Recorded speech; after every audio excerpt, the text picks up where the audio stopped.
perspective and context. It's very easy to look at a particular situation and think you know exactly what's going on and why it's going on because you have a complete view of everything. But I dare you to go to ground level and really understand the minor intricacies that are going on and taking place in a particular environment. You can go back up to 30,000 feet after that and your whole perspective will be totally different. So many things play out unseen that create the circumstances that you see on a broader level, that it does an inherent disservice to any issue, to any problem, to think you know from the outside looking in. You can't possibly think you know, and you're not there on the ground to experience it for yourself. And until you do that, you have to be able to say to yourself, I'm working with limited information. I'm working with limited knowledge and perspective and context. Because in reality, context is everything.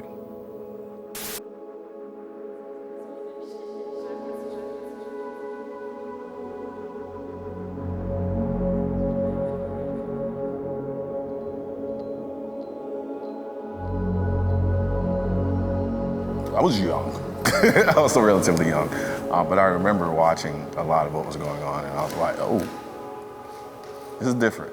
Yeah. This is different. Now, I don't think I was intellectually old enough to understand the dynamic and why it was happening the way it was happening. But I knew there was an undertone there that was different. Right. Yeah. But you had a situation where we had almost a decade of crack cocaine. Cocaine and other drugs have become a part of the business of gangs. That's how it is to make money, though. Where individuals went from hustling and, selling kibbles and bits to making tens of thousands, hundreds of thousands of dollars. What do you do with all the money, though? Stash it. Yeah? Yeah. For what? You don't go back and make some more. Keep on stashing it till I come up, big time. So it changed the whole landscape. Yeah.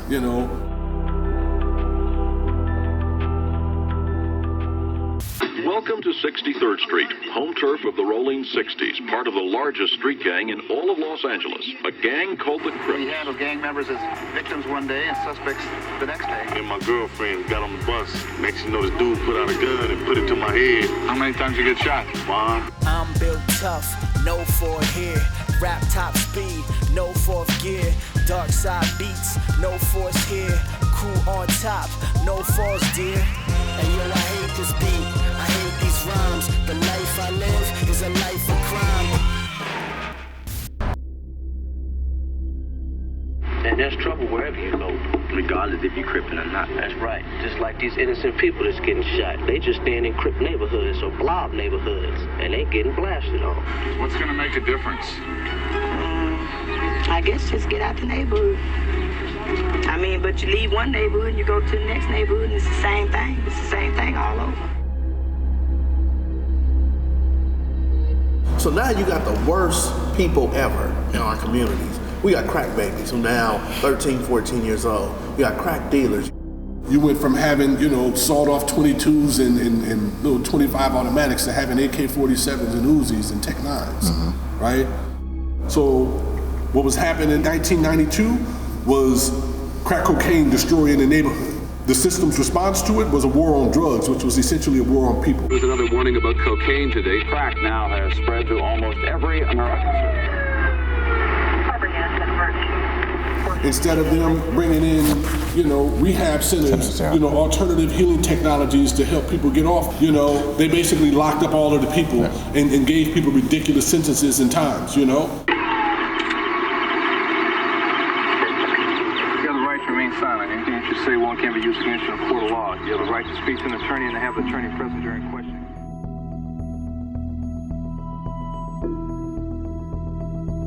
You have a society of black people who have organized in prison, in jail, to where we're upset and we're mad because of where we're treated as black people. I had two brothers who went to prison. One of my brothers went to prison for 8 years. First time offense, was a college student at the time as well. So, these unfair sentences, all of the drug laws, it literally just destroyed the community. If you can notice now, the young younger generation is coming up. Boy said there's little kids out there now. And the only thing they hear is Rolling 60s, because that's where it's at. They're taking fathers out of the homes. Many of these individuals are primary care providers for their kids. We look out for each other. Half of us ain't got parents. Half of us ain't got nobody to give us nothing. You know what I'm saying? I don't have my father right now. You know what? He been gone for at least 10 years, man. That's my pops right now. You know, the housing authority laws. If somebody got caught hustling to try to make ends meet in the projects, whole families got kicked out. Grandmothers who've been there 15, 20 years, who was the rock, in most cases for the family, is now being kicked out of housing development, with no place to go. But then there's no infrastructure in the community that was, put in place to support people in the healing journey, right?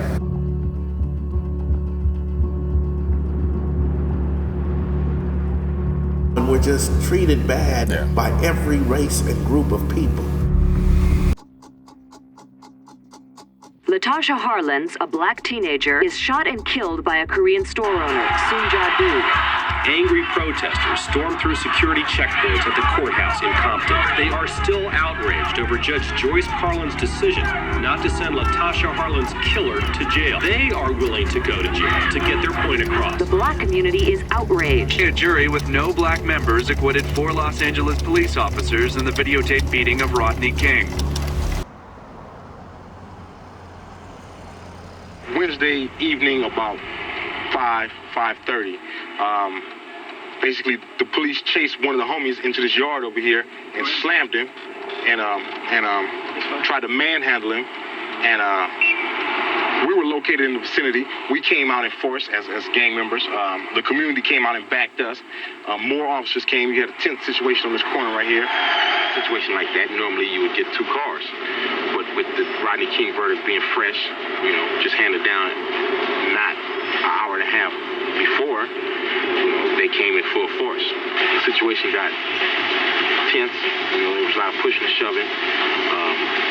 Once bottles and rocks and sticks were being thrown at the officers, they then went into a retreat mode and got out of there. And when they cleared that corner, what they left is, I'd say, well over 100 people very upset.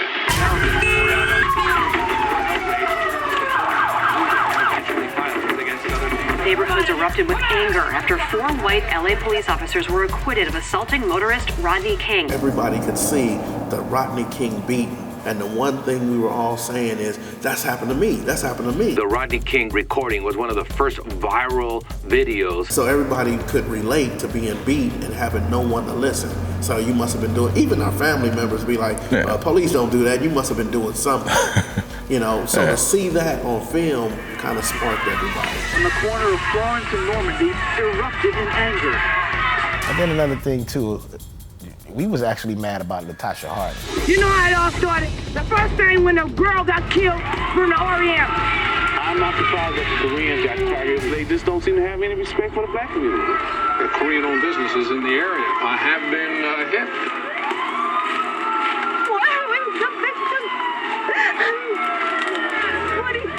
Years down the drain.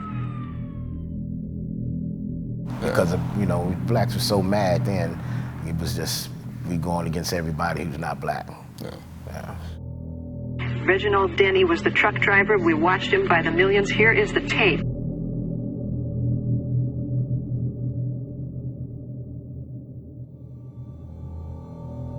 After truck driver Reginald Denny was pulled from his rig on the corner of Florence and Normandy, it was Watson who stomped on Denny's throat and held him there as rioters mercilessly tried to kill Denny. The anger just flowed out into the streets of the city. Anybody who came to that intersection that wasn't black, they were assaulted. If you don't mind me asking, how did you become a convicted felon? Excuse me? If you don't mind me asking, how did you become a convicted felon?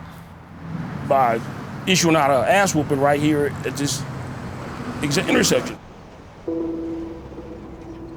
So then, at that time, what was that motivation? Was it just pure rage? Yes, hatred, yes. I'm glad I wasn't here, but I kind of hate that I missed it. Yeah, I was a bad kid. Gotcha. I was a bad guy. I was sitting in Los Angeles County Jail, charged with 187 on homicide.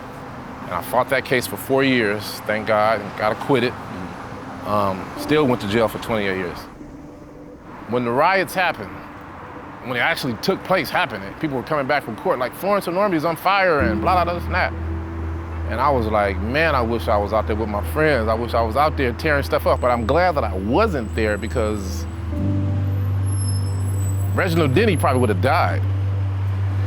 That's heavy. That's heavy. That's heavy. Reginald Denny would have probably died that day if I'd have been out here. Now let me ask you this question. If you had the chance to do it again, would you change anything? No. Why? Because I wouldn't. It's gotta go deeper than that. Just that's it. Just change it for what? Change it for what? No, I'm saying the perspective is going to be the same. No, it wouldn't change. You wouldn't change any of your actions? No, I would cover my face so they wouldn't see it. They wouldn't recognize it was me. Actually, I was stunned of the violence that occurred at that particular time. I know that a lot of people retrieved guns or got guns during the, from the pawn shops and places like that, because that's when a lot of the killings started too. We had the rebellion in 1965. The same thing that contributed to the 1965 rebellion was the same thing that contributed to the 92 rebellion. It was an opportunity for somebody to get free stuff. Gotcha. And when the word went out, you can get free stuff in stores and furniture and that kind of stuff. And you know what was really sad when you look back? They were stealing stuff that they could buy because it was their community. Yeah. It's not right! It's not right! It's not right what y'all doing! I came from the ghetto too! Same as all of you did! Y'all need to listen! But y'all mess up my business! And you call it black power! You mad at the white man? Why destroy my business? Why destroy my truck? Why steal my computer? I'm trying to make it. Could you understand that? Can y'all see it? I'm trying to make it. I felt for a period of time that maybe we had lost it community-wide. I felt like we had lost the real mindset of being civil. It was very disheartening for me to see the overall violence. You almost say, well, what are we going to do next? And how we get over this? Have mercy.